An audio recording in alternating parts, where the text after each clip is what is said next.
আর সাবিলা তো শুরুতে এসেই লিচুর বাগান দিয়ে কি যে আগুন লাগিয়ে দিল। এটা তো লিচুর বাগান দিয়ে তাণ্ডব লাগিয়ে দিয়েছে, পাগল করে দিয়েছে সবাইকে।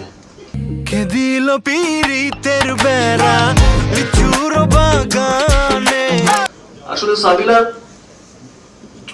আমার কাছে, আমি আগেও কয়েকবার যখন দেখা হয়েছে আমি তখনও বলেছি যে সিনেমা করো না কেন, সিনেমা করো। তো আর আমার কাছে না এই বিষয়টা কেমন শুনতেই ভালো লাগে না যে বড় পর্দা ছোট পর্দা। আমরা হচ্ছে অভিনেতা, এটা এটা যে অঙ্গনেই হোক।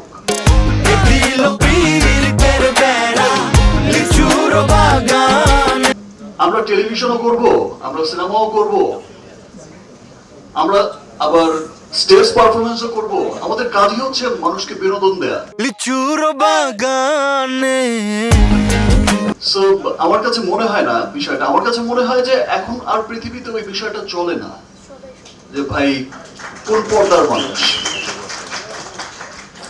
ভালো অভিনয় শিল্পী কিনা সেটাই হচ্ছে দেখার বিষয়, সে যে অঙ্গনেই কাজ করুক। আর সাবিলা তো শুরুতে এসেই লিচুর বাগান দিয়ে কি যে আগুন লাগিয়ে দিল।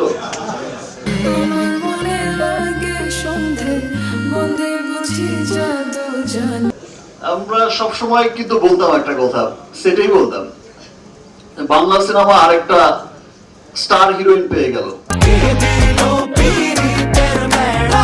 অসম্ভব ভালো অভিনয় করেছে সাবিলা এবং ইনশাআল্লাহ ইন ফিউচারও আমরা একসাথে কাজ করব।